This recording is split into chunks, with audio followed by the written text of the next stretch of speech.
تو در سوگ بیگانه شیون مکن، چنین ناسپاسی به میهن مکن.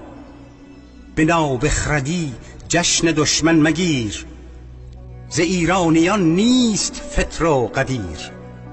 سده جشن ما هست و چون مهرگان، 200 جشن دیگر در این دودمان.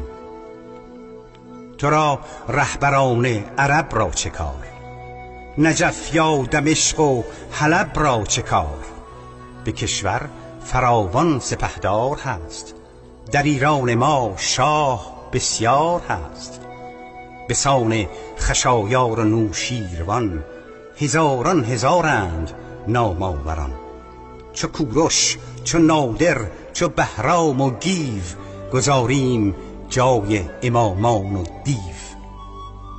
که اینان چو از نام ما خسته اند، به نابودی ما کمر بسته اند. هدف جز فروش وطن هیچ نیست، نگر کین همه آیت الله چیست. نسوزد بر اسلام دلهایشان، که در سر تجارت بود کارشان. بیا تا چو آهنگران خاک را، جهنم بسازیم ضحاک را. فریدون ز ره آوریم این زمان، که دزدی نماند در این باستان. زمان شد که لشکر ز خویش آوریم، ز ناپارسان سینه ها بردریم.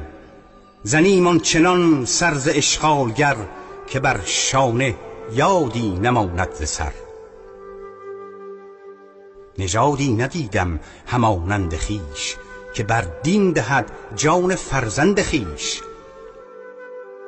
چنان خون مادر بریزد بسی، به تازی پرستی رسد هر کسی.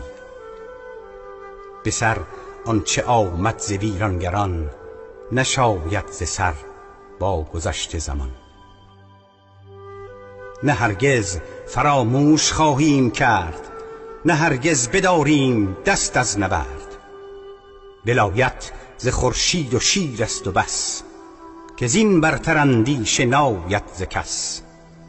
به دل گر دهی مهر میهن کمی، به تاریخ هرگز نمیری دمی. ز 50 خط گفته شد شعر من، نگفتت زبانی به از این سخن. مرا نیست زین گفته خوشتر به یاد، چو ایران نباشد تن من مباد.